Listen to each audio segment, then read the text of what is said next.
अस्सलामु अलैकुम वरहमतुल्लाहि वबरकातुहू। इन्नल हम्दुलिल्लाह नहमदुहु व नस्तईनुहु व नस्तगफिरुहु व नऊज़ु बिल्लाहि मिन शुरूरि अनफुसिना व मिन सय्यिआति अमालिना। मन यहदिहिल्लाहु फला मुदिल्ल लहु व मन युद्लिल फला हादिय लहु। व अशहदु अल्ला इलाहा इल्लल्लाहु वहदहु ला शरीका लहु व अशहदु अन्ना मुहम्मदन अब्दुहु व रसूलुहु सल्लल्लाहु तआला अलैहि व अला आलिहि व सहबिहि व सल्लम तस्लीमान कसीरा। अम्मा बाद। सम्मानित दीनी भातृमंडলী, আল্লাহ রাব্বুল আলামিনের প্রশংসা এবং প্রিয় নবী সাল্লাল্লাহু আলাইহি সাল্লামের উপর সালাত ও সালামের পর আজ জুমাবার 18ই জিলকাদা 1443 হিজরি মোতাবেক 17 জুন 2022 আমাদের ধারাবাহিক আলোচনা সহিহুল বুখারীর সালাতের পর্ব। আজকে পর্ব নম্বর 16। ইমাম বুখারী রাহিমাহুল্লাহর অধ্যায় নম্বর হচ্ছে 62। বলছেন বাবু বুনিয়ানিল মসজিদ। ইমাম বুখারী রাহিমাহুল্লাহ বলছেন এই অধ্যায় হচ্ছে মসজিদের নির্মাণ সম্পর্কে, মসজিদ বানানোর সম্পর্ক সালাতের সাথে। কারণ সালাতুল জামাত সহকারে সালাত আদায় করা মুসলিমদের জন্য, মুসলিম পুরুষদের জন্য ফরজ, আর এই ফরজ আদায় করতে হবে জামাত সহকারে মসজিদে। সুতরাং মসজিদ সালাতের একটা গুরুত্বপূর্ণ অংশ, বরং প্রথম সালাতের জন্য মসজিদের ব্যবস্থা করতে হবে। এই জন্য সালাতের অধ্যায়ে মসজিদের আলোচনা নিয়ে এসেছেন। বাবু বুনিয়ানিল মসজিদ, এই অধ্যায় হচ্ছে মসজিদ নির্মাণ সম্পর্কে। ওয়াকাল আবু সাঈদিন, ইমাম সাহাবী, প্রখ্যাত সাহাবী আবু সাঈদ খুদরি রাদিয়াল্লাহু তাআলা আনহু বলছেন, কানা সাকফুল মসজিদে মিন জারিদিন নাখলি। নবী সাল্লাল্লাহু আলাইহি ওয়াসাল্লাম মসজিদ নববী সম্পর্কে বলছেন যে মসজিদে নববীর ছাদ ছিল খেজুরের ডালের। জারিদিন নাখল খেজুরের গাছ, আর জারিদ ডালপালাকে বলা হয়। ও আমারা ওমারও বেবেনা ইল মসজিদে, ওমর রাদিয়াল্লাহু তাআলা মসজিদ পুনর্নির্মাণের নির্দেশ দিলেন। রাসূলুল্লাহ সাল্লাল্লাহু আলাইহি ওয়াসাল্লাম প্রথম মসজিদ নির্মাণ করেন মসজিদ নববীর, আর তারপরে আবু বকর সিদ্দিক রাদিয়াল্লাহু তাআলা আনহু তাতে তেমন কিছু বেশি করেননি। আর তারপর ওমর রাদিয়াল্লাহু তাআলা আনহু পুনর্নির্মাণ করেন, আর তারপরে ওসমান রাদিয়াল্লাহু তাআলা আনহু। এই খোলাফায়ে রাশিদিনের জামানায় ইনশাআল্লাহ তাআলা হাদিসগুলি বা আসারগুলি শেষ করার পরে সম্পর্কে সংক্ষিপ্ত কিছু আলোচনা করব, যাতে একটা ধারণা আপনাদের থাকে মসজিদে নববীর প্রথম ইতিহাস সম্পর্কে। পুরোপুরি ইতিহাস বললে আজকে একটিও হাদিস পড়া হবে না। আজ পর্যন্ত মসজিদে নববীর যে যুগে যুগে পুনর্নির্মাণ হয়েছে এবং তাতে সংযোজন করা হয়েছে অথবা প্রশস্ত করা হয়েছে, সেসব একটি ইতিহাস। এর ওপর দুটো কিতাব রয়েছে, একটি মক্কার ইতিহাস আর একটি মদিনার ইতিহাস, বাংলায় আরবি থেকে অনুবাদ হয়েছে। সেগুলিতে আপনারা যারা অতিরিক্ত জানতে চান জানতে পারবেন ইনশাআল্লাহ। তবে সংক্ষেপে জেনে নয় যথেষ্ট, এত জরুরি বিষয় নয় যে ইতিহাসগুলি জানতেই হবে। ওমর রাদিয়াল্লাহু মসজিদের পুনর্নির্মাণ নির্দেশ দিলেন। অকালা, আর বললেন যে আমার উদ্দেশ্য কি, আকেন্নান নাসা মিনাল মাতার, বৃষ্টি থেকে জনগণকে, মুসল্লিদেরকে রক্ষা করো বা রক্ষার ব্যবস্থা করো। আকান্না ইউকিন্ন মানে হচ্ছে ঢেকে নেওয়া, তো ঢাকার ব্যবস্থা করা, যাতে করে বর্ষা বৃষ্টির সময় মানুষ সালাত আদায় করতে এসে মসজিদ নববীতে ভিজে না যায়। তবে সতর্ক সাবধান, একটু সচ্ছলতা এসেছে, পয়সা এসেছে, মানুষ পয়সা আসলেই ঘরবাড়ি যেমন সুন্দর করে, আর ইমানি জজবাতে ইমানি অনুরাগে মসজিদকেও ওই রকম সুন্দর করার চেষ্টা করে। বরং অনেকে এই ক্ষেত্রে সীমা লঙ্ঘন করেছে, বাড়াবাড়ি করেছে মসজিদকে সুন্দর করতে গিয়ে। যেমন নিজের বাড়িঘর, ভোগবিলাসী বাড়িঘর তৈরি করতে গিয়ে মানুষকেই সীমা লঙ্ঘন করেছে, এবং জরুরি ক্ষেত্রে একটি পয়সা খরচ করার তৌফিক হয় না, কিন্তু নিজের বাড়ির জন্য কোটি কোটি টাকা খরচ করছে। এসব কোনো ভালো মানুষের পরিচয় নয়।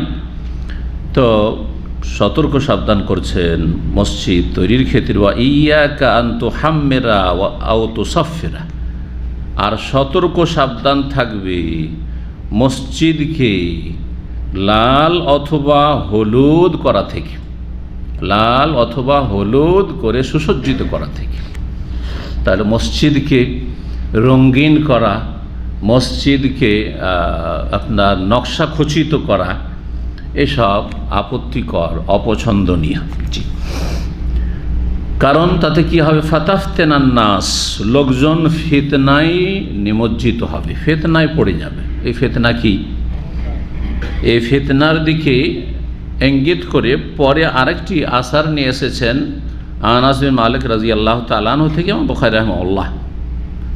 এছাড়াও আরও ফিতনা রয়েছে।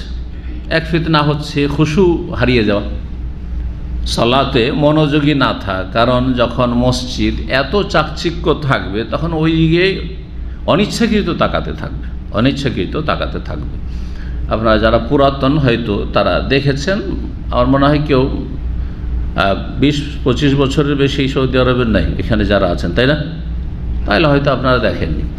হ্যাঁ, যারা 30 বছর 35 বছর আগে থেকে আছেন তারা মসজিদে নববী যদি ওই সময়টাতে দেখে থাকেন তাহলে মসজিদে নববীর রং এইরকম ছিল না। পুরাতন যেটি মসজিদে নববী সেটার রং কোন রং ছিল জানেন? কেউ বলতে পারেন? কেউ জানেন? জি, একেবারে লাল, রক্তের চাইতে বেশি লাল রং ছিল। পিলারগুলি যে পিলার, জি, লাল, একবার রক্তের চাইতে গাঢ় লাল ছিল। প্রথম যখন আমরা 1989 আসলাম, 1409 হিজরি, মদিনা ইউনিভার্সিটিতে প্রথম মসজিদে ঢুকে সালাত আদায় করে অনিচ্ছাকৃত নজরের দিকে চলে যায়। নজর কেড়ে নেই, স্বাভাবিক মানুষ যখন এমন কিছু দেখে যা অসাধারণ তখন অনিচ্ছাকৃত ওই দিকে নজর যায়। নজরকে আপনি ধরে রাখতে পারবেন না, নজরকে ধরে রাখতে পারবেন। মানুষের প্রকৃতি হচ্ছে ভালো দৃশ্যের দিকে, যেটা দেখতে চোখকে খুব সুন্দর লাগে, মজা লাগে, সেটাতে অনিচ্ছাকৃত নজর যায়, অনিচ্ছাকৃত নজর যায়। আর সেই দিকে যত বেশি আকর্ষণ হবে তত বেশি নজর কাড়বে অনিচ্ছাকৃত। এই জন্য অনেক ভালো মানুষরাকে দেখবেন, একটা মেয়ে বা মহিলা যদি সুন্দরী হয়, যত সুন্দরী হবে আর যত খোলা থাকবে অনিচ্ছাকৃত ওই দিকে নজর কেড়ে নেবে। কিন্তু আপনার তাকওয়া যদি থাকে সাথে সাথে নজরটা নিচে নেমে যাবে, অবনমিত হবে। আর যদি না থাকে তো ওইটা কি হবে, ইস্তিরসাল, দৌড়াতে থাকবে। যত দূর পর্যন্ত নজর যাচ্ছে ওই দিক থেকে জানতে পেরেছে ওইদিকে একটা সুন্দরী মহিলা আসছে, ওই দিকে তাকাইতে তাকাইতে ও গেল, তাকাচ্ছে, ও ঘুরতে আছে, অটোমেটিকলি ঘুরতে আছে। ও বুঝছে না যে আমি কতগুলি গুনাহ করলাম ওখান থেকে। আর এটা সাগিরা থাকে না, তখন সাগিরা কখন থাকে? অথবা অনুমতি আছে, অনিচ্ছাকৃত প্রথম নজর পড়ে গেল, নজরা উলা। নবী সাল্লাল্লাহু আলাইহি ওয়াসাল্লাম আলী রাদিয়াল্লাহু তাআলা আনহু বলেছেন, লা তুতবি নাযরাতান নাযরা, নজর উপর নজর দিও না, নজর উপর নজর নিক্ষেপ করিও না। হঠাৎ করে নজর পড়েছে অনিচ্ছাকৃত, রাস্তায় যাচ্ছেন, সামনে হঠাৎ করে একজন মহিলা, অথবা বাড়িতে কোনো মেহমান এসছে আর ভাবছেন যে রুমের ভিতরে আছে আর আপনি আপনার রুমে যাচ্ছেন, আর হঠাৎ করে দরজা খুলে বেরিয়ে চলে এসে, অথবা কোনো বাচ্চা দরজা খুলে দিয়েছে, নজরে চলে এসছে, সাথে সাথে নজর ফিরিয়ে নেন, এতে কোনো গুনাহ নেই। ফাইন্না লাকাল উলা, তোমার জন্য প্রথমটার অনুমতি রয়েছে, কিন্তু প্রথমটা আবার যদি যখন দেখেছি তার নজর নামাবো না, চলবে? এইটা একটাই আমার, একটা দিয়ে সারবো, চলবে নাকি? এই নজরা বলা মানে আকস্মিক, যেটা হঠাৎ করে নজর পড়েছে, অনিচ্ছাকৃত যেটা নজর পড়েছে, দৃষ্টিপাত হয়েছে, সাথে সাথে কি করতে হবে? কুল্লিল মুমিনিনা ইয়াগুযু মিন আবসারিহিম, সূরা নূরে আল্লাহ বলছে মুমিন পুরুষদেরকে বলো যে তার দৃষ্টি যেন নামিয়ে দেয়, নিচে রাখে। অকুল্লিল মুমিনাতে, আর মুমিন নারীদেরকেও বলো তারা যেন দৃষ্টি নামিয়ে রাখে, কারণ তারও আকর্ষণ আছে। যেমন পুরুষদের মহিলার উপর আকর্ষণ আছে, মেয়েদের আকর্ষণ আছে, মেয়েদের পুরুষদের উপর আকর্ষণ আছে। তো যে কোনো জিনিস মানুষের এটা প্রকৃতি বলছিলাম, যাক কথা ওইদিকে না নিয়ে গিয়ে আসল বিষয়ের দিকে আসি। ফিতনা হচ্ছে খুশু হারিয়ে যাবে সালাতে। আর সালাত কি আদায় করবেন, শুধু পড়ছেন, দোয়া সূরা পড়ছেন, কিন্তু শুধু তাকাইতে আছেন, এত চমৎকার, এত চমৎকার, এত সুন্দর, খুশু শেষ। এটা একটা ফিতনা। সালাত সবচেয়ে বড় ফিতনা হচ্ছে ধর্মীয় ফিতনা, দ্বীনি ফিতনা। আর সবচেয়ে গুরুত্বপূর্ণ ইবাদত মুসলিম জীবনে হচ্ছে 5 ওয়াক্ত সালাত। সালাতে যদি মানুষ ফিতনায় পড়ে যায়, খুশু না হয়, শুধু তাকাইতেই থাকে, কি হলো সালাতে? রূহ বেরিয়ে গেল। খুশু হচ্ছে রূহ, আত্মা, শরীরের চাইতে অনেক বেশি গুরুত্বপূর্ণ, বরং আসল হচ্ছে আত্মা। এটা খোল মাত্র, কভার, কোনো মূল্য নেই। এখনই রূহ বেরিয়ে যায়, হ্যাঁ মৃত, তাড়াতাড়ি একে দাফন করো, মাটির ওপরে থাকার আর অধিকার নেই আর। ওয়াকালা আনাস রাদিয়াল্লাহু তাআলা আনহু বলছেন, আরেক ধরনের ফিতনা, ইয়াতাবাহাউনা বিহা, যখন মানুষ নকশাখচিত মসজিদ নির্মাণ করবে, সাজসজ্জিত করবে, লাল সবুজ করবে, হলুদ করবে, তখন কি হবে? তা নিয়ে গর্ব করবে। প্রতিযোগিতা চলছে আজকাল মসজিদ বানাবার। অমুক পয়সাওয়ালা এত টাকা দিয়ে বা অমুক এলাকায় এত টাকা দিয়ে মসজিদ তৈরি করেছে, আমরা তার চেয়ে বেশি খরচ করে মসজিদ তৈরি করব। মিলিয়ন মিলিয়ন বিলিয়ন খরচ করছে মানুষ মসজিদে। এতে বাহাউনা বেহা, ফখর করবে, গৌরব করবে। জি, যেটা ফিতনা, মানুষের মধ্যে গর্ব আসা ফিতনা।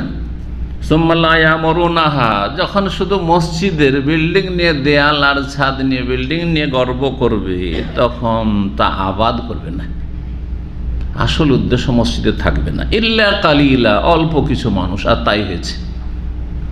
তাই হয়েছে কিয়ামতের লক্ষণ। মাসাজিদুহুম আমেরা, মসজিদ তো খুব একেবারে প্যালেসের মতো হবে, আর কত সাজসজ্জিত হবে। ওয়া খারাবুম মিনাল হুদা, কিন্তু তাতে হেদায়েতের বিরান, হেদায়েতের ক্ষেত্রে মসজিদ বিরান। মসজিদে সলাতে মুসল্লি নেই, ফজরে লোক খুঁজে পাওয়া যায় না, এক কাতার লোক হয় না, বিশাল মসজিদ তৈরি করা আছে। জি, আল্লাহ হেফাজত করে মুসলিমদের। জি, ইল্লা কালিলা। ওয়াকাল ইবনে আব্বাস রাদিয়াল্লাহু তাআলা আনহুমা বলছেন, লা তুযাখরিফুন্নাহা, তোমরা মসজিদকে নকশা খচিত করবে। জাখরাফা, এখান থেকে সূরা যুখরুফ, একটি সূরা যুখরুফ, অলংকার সাজ। তোমরা মসজিদকে সাজসজ্জিত করবে, নকশা খচিত করবে। কামা জাখরাফাতিল ইয়াহুদ ওয়ান নাসারা, যেমন ইহুদি খ্রিস্টানরা তাদের উপাসনালয়গুলিকে, জি, ধর্মশালাগুলিকে তারা নকশা খচিত করেছে। জি, এটি বিজাতির অনুকরণ। অঢেল পয়সা খরচ করা মসজিদে অথবা নিজের বাড়ি ঘরে, তাতেই সারা জীবনের আয় উপার্জন লাগিয়ে দেওয়া, আর বিনা কাজে ঘর তৈরি করে রাখা, সেগুলো তো শয়তান বাস করবে। মসজিদ ছাড়াও নিজের বাড়ি ঘরের ক্ষেত্রে হ্যাঁ 10-10টা রুম তৈরি করে রেখেছেন, অত দুটো রুমে থাকার লোক নেই। যেই কয়টা রুম থাকার জন্য প্রয়োজন রয়েছে, অতিরিক্ত কোরআন হাদিস দ্বারা প্রমাণিত যে এক মেহমান আসলে তার জন্য একটা রুম লাগবে, একটা রুম তৈরি করবে। এমনি 2-4-5টা রুম খালি পড়ে আছে, মাস কেউ বাস করে না। তাহলে সেগুলোতে কে বাস করছে? অবশ্যই কেউ বাস করছে, তা হচ্ছে জিন শয়তান। আর যার ফলে দীর্ঘ সময় পরে কখনো বাড়িতে যাচ্ছেন ছেলে মেয়ে, তখন অসুস্থ হয়ে যাচ্ছেন, তখন বালা মুসিবত চারিদিক থেকে ঘিরে ফেলছে, শয়তান পেরেশান করছে, তোদেরকে থাকতে দেবো না, কারণ আমাদের দখলে চলে এসছে। আর জিকির আজকার তো নেই, ইবাদত বন্দেগী তো নেই, সালাত তো নেই। হ্যাঁ, আর পাপ, বাড়িতে পাপে ভরা, বিভিন্ন পাপ হচ্ছে, ছবির পাপ রয়েছে, তো সেখানে গান বাজনার পাপ রয়েছে, শিরক বেদাতের পাপ রয়েছে, কত রকমের পাপ রয়েছে, যার ফলে শয়তান সেখানে বাসা বেঁধে ফেলছে।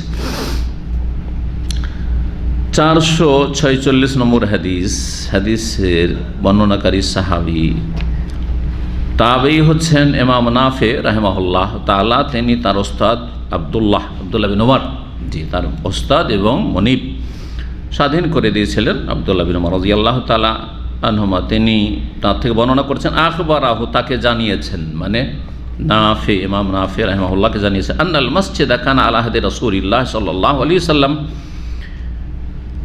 মাবনিয়ান বিল লাবান। রাসূলুল্লাহ সাল্লাল্লাহু আলাইহি ওয়াসাল্লামের আমলে মসজিদ নির্মিত ছিল বিল লাবান, কাঁচা ইটের। লাবানাতুন বা লাবানুন মানে হচ্ছে কাঁচা ইট, আর লাবানুন মানে হচ্ছে লাবান, দুধ। লাবান মানে দুধ। আজকাল সৌদি আরবে 2 রকম লাবান, হ্যাঁ, একটা একটু গাঢ় করে যেটা আমরা ঘোল বলি আঞ্চলিক ভাষায়, ওইটাকে লাবান, আর যেটা ফ্রেশ দুধ সেটার নাম হালিব। কিন্তু দুধের দুটোই আরবি, লাবান মানেও দুধ আর হালিব মানেও দুধ, বরং কোরআনের ভাষায় লাবান। জি, ফিহে আনহারুন, হ্যাঁ, মিন মাইন ওয়া আনহারুন মিন লাবানিন, হ্যাঁ, লাবানিন লাম ইয়াতাগায়্যার তা'আমুহু। জি, লাবান দুধকে আল্লাহ বলেছেন। জান্নাতে 4টি নহর রয়েছে, তার একটি হচ্ছে পানির, একটি হচ্ছে দুধের লবণ, আর একটি হচ্ছে কিসের, হ্যাঁ, মধুর, মিন আসালিন মুসাফফা, আর একটি হচ্ছে মিন খামরিল লাযযাতিল লিশারিবিন, কিন্তু বড়ই সুস্বাদু হবে পানকারীদের জন্য, তাতে কোনো রকম লা ফিহা গাউলুন ওয়ালা হুম ইউনজাফুন, না তাতে মাথার ব্যথা হবে, না তাতে মাতলামি করবে।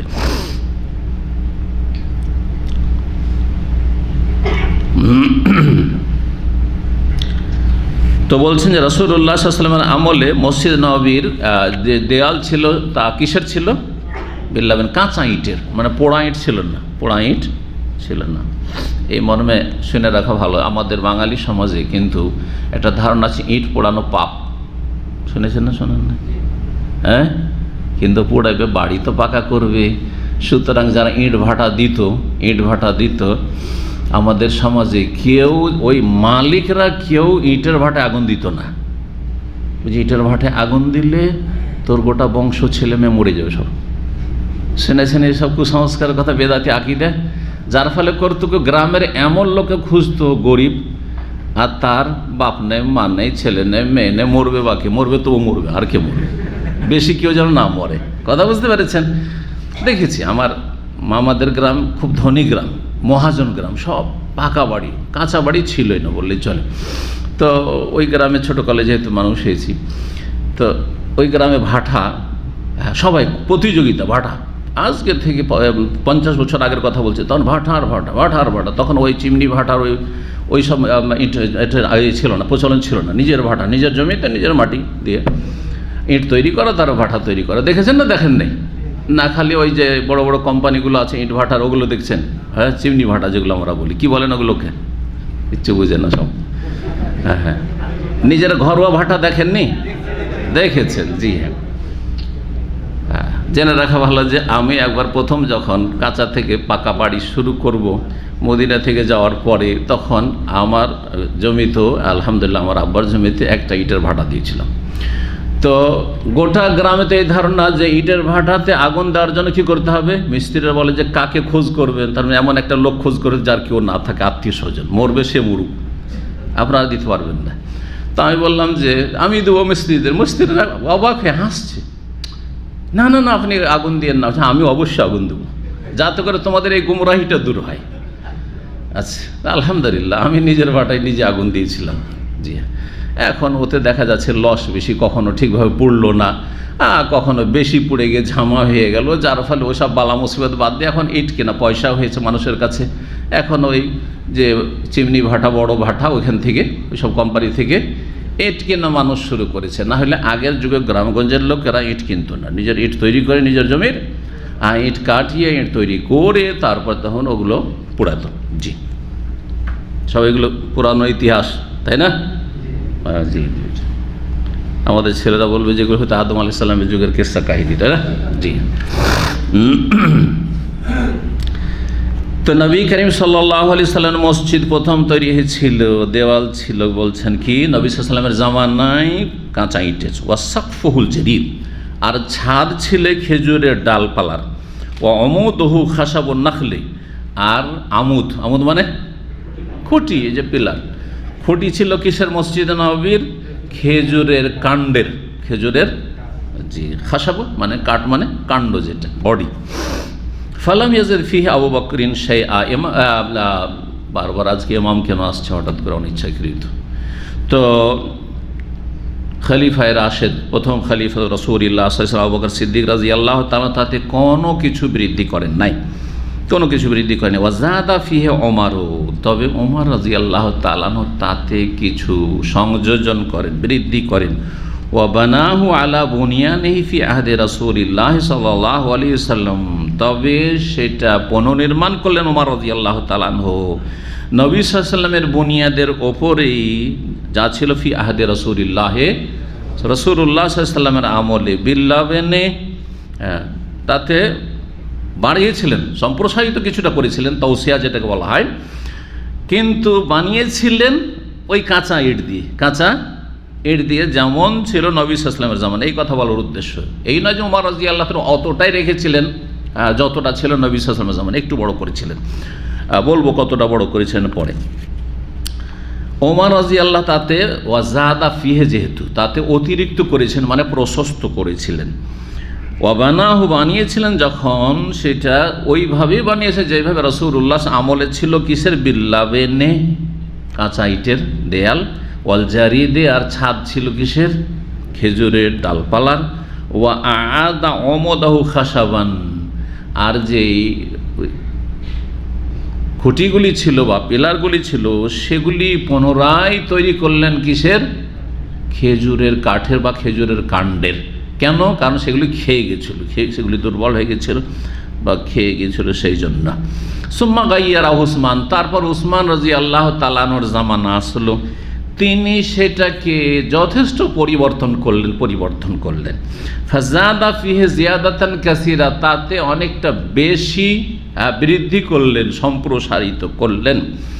ওবানা জিদারাহু বিল হিজারা, দেয়াল আর থাকলো না সেই কাঁচামাটির ইটের থাকলো না, দেয়াল নির্মাণ করলেন নকশা খচিত এবং চুনকাম করা। কাস্সা হচ্ছে চুনকাম করা, মানে গাড়া দিয়ে গাঁথাই করা। নকশা খচিত পাথর এবং চুনকাম করা। কি করলেন? চুনকাম করে নকশা খচিত পাথর দ্বারা দেয়াল নির্মাণ করলেন। ওয়াজালা অমদাহু, যে পিলারগুলি ছিল সেগুলি কিসের ছিল? রাসূলুল্লাহ জামানায় খেজুরের কাণ্ডের ছিল, কাঠের। আর আবু বকর সিদ্দিক রাদিয়াল্লাহু আনহু জামানায় ওই রকমই থাকলো। ওমর রাদিয়াল্লাহু আনহু জামানায় ওই রকমই থাকলো, কাঠেরই থাকলো, কিন্তু পুনরায় সেই খুঁটিগুলি পরিবর্তন করা হয়েছিল। কিন্তু ওসমান রাদিয়াল্লাহু তাআলা আনহুর জামানায় সেই খুঁটিগুলি তৈরি করা হলো মিন হেজারাতিন মানকুশাতিন, নকশা খচিত কিসের? পাথরের। তখন হয়ে গেল সেই পিলারগুলি পাথরের। এই প্রথম ওসমান রাদিয়াল্লাহু তাআলা আনহু খলিফায়ে সালিস, খলিফায়ে রাশিদ রাদিয়াল্লাহু তাআলা আনহু ওয়ারদা রাদিয়াল্লাহু আন জামিইস সাহাবাতে ওয়াস সাহাবিয়াত, জি, তৈরি করলেন। ছাদ কিসের হলো? এতদিন ছাদ কিসের ছিল? খেজুরের ডালপালা ছিল। ওয়াসাকফুহু বিসাজ, কিন্তু উসমান রাদিয়াল্লাহু তাআলা ছাদ হয়ে গেল সেগুন কাঠের। সেগুন, জিমকে কোন কোন অঞ্চলের আরবরা কি বলে? গিম বলে। জানেন না? মেসরিরা কি বলে? মেসরিরা কি বলে? জিবকে গিভ গিভ করলে ইংলিশও হয়ে যায়। গিভ মানে দাও, আর জিব মানে দাও বা নিয়ে আসো, তাই না? জিব গিভ। তো জিমকে মেসরিরা কি পড়ে? গিম পড়ে। তো সাজকে যদি জিমকে গিম পড়েন তাহলে কি হয়ে যাবে? সাজ কি হয়ে যাবে? শাক হয়ে যাবে। শাক হবে না? শাক, ওইটা কি আমরা বলছি সেগুন, তো সেগুন থেকে শাক। এবার বুঝতে পেরেছেন? তো দেখবেন পৃথিবীতে অনেক শব্দ আছে, বিভিন্ন ভাষায় একটি শব্দ ব্যবহার হয়, কিন্তু কিছু কিছু বিকৃতির সাথে বা রূপ পরিবর্তনের সাথে। যেমন ফিরদৌস যখন বললেন বা উচ্চারণ করছেন, পড়ছেন কোরআনে কারিমে জান্নাতুল ফিরদৌস, তখন ভাবছেন এই তো আরবি শব্দ, কিন্তু এটা ল্যাটিন, ইংলিশের যে প্রাচীন ভাষা, ল্যাটিন ভাষা, সে ল্যাটিন ভাষায় প্যারাডাইস মানে কি? প্যারাডাইস মানে জান্নাত, আর ফিরদৌস মানে জান্নাত। আজও ইংলিশে প্যারাডাইস মানে জান্নাত। বোঝা গেছে না?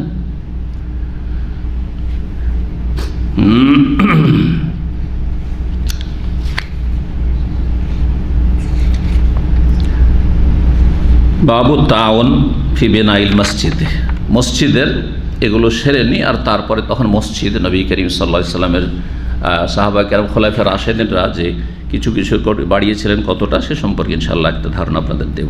63 নম্বর অধ্যায় বলছেন ইমাম বুখারী রাহিমাহুল্লাহ, বাবু তাওন ফি বিনাইল মসজিদ, মসজিদ নির্মাণের ক্ষেত্রে পরস্পর সহযোগিতা করা। মসজিদ নির্মাণ যদি একজনের দ্বারা সম্ভব হয়, আর কেউ স্বেচ্ছায় বলে আমি একাই মসজিদ তৈরি করে দেবো, তো আলহামদুলিল্লাহ একজন পেয়ে গেলেন। যেমন সৌদি আরব হয়ে যাচ্ছে, প্রায় হয়ে যাচ্ছে সৌদি আরবে, যে একজন এক মসজিদ তৈরি করে দিচ্ছে। আমাদের ইসলামিক সেন্টার মসজিদ, যেটা পুনর্নির্মাণ করা হয়েছে, আগে একবারে পুরাতন মসজিদ ছিল, হয়তো দেখেছেন পুরাতন ভাইরা, তারপরে সেই মসজিদ ভেঙে বিশাল মসজিদ আর এই কমপ্লেক্স আর এই সাততলা ইসলামী সেন্টার একজন মানুষ জাযাহুল্লাহ খাইর যিনি মারা গেছেন রাহিমাহুল্লাহ তাআলা আবা হুসেন কোম্পানি তৈরি করে দিয়েছে। আর যদি তা সম্ভব না হয়, যেমন আমাদের দেশে সম্ভব হয় না, তাহলে একজন মানুষ, অনেকে পয়সাওয়ালা আছে, পারবে তৈরি করে, তা করবে না, মসজিদ তৈরি করে দিবে না।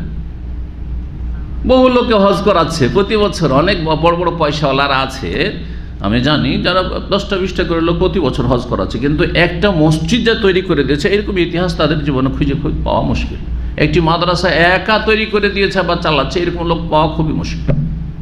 জি, কারণ সেই অন্তর নাই আর সেই জ্ঞানও নেই ইসলামের, যে একটা সাদকা জারিয়া। মসজিদ সবচেয়ে উত্তম কাজ, উত্তম সাদাকা। তারপরে মসজিদের পরে তালিমের ব্যবস্থা করা, মাদ্রাসা, তাহফিজ হেফজখানার ব্যবস্থা করা, এতিমখানা, মুসাফির খানা। একজন আমি একাই মুসাফির খানা একটা তৈরি করে দিলাম, এই যে এটা হচ্ছে এতিমখানা তৈরি করে দিলাম না, এইরকম লোক খুব কম পাওয়া যায়। যদি এমনটাই হয় তখন কি করতে হবে? হ্যাঁ, তাওন মানে পরস্পর সহযোগিতা করা। তাই বলছেন যে মসজিদ নির্মাণের কাজে পরস্পর সহযোগিতা করা। তারপরে সহযোগিতা কেউ হয়তো অর্থ দিয়ে করছে, কেউ শ্রম দিয়ে করছে, গরিব মানুষ পয়সা দিতে পারে না কিন্তু সময় দিচ্ছে, মিস্ত্রি ফ্রি কাজ করে দেবো, হ্যাঁ ফ্রি কাজ করে দেবো, আমার পয়সা নেই কিন্তু আমার কাঠ আছে, আমার গাছ আছে, গাছগুলো দিয়ে দিলাম, আমার এই আছে সে আছে, যার আছে সেই দিয়ে দিল। আল্লাহ রাব্বুল আলামিন ইরশাদ করেছেন এই মসজিদ নির্মাণের ক্ষেত্রে সূরা তাওবার আয়াত নম্বর 17-18, মা কানা লিল মুশরিকিনা ইয়ামুরু মাসাজিদাল্লাহি শাহিদিনা আলা আনফুসিহিম বিল কুফর।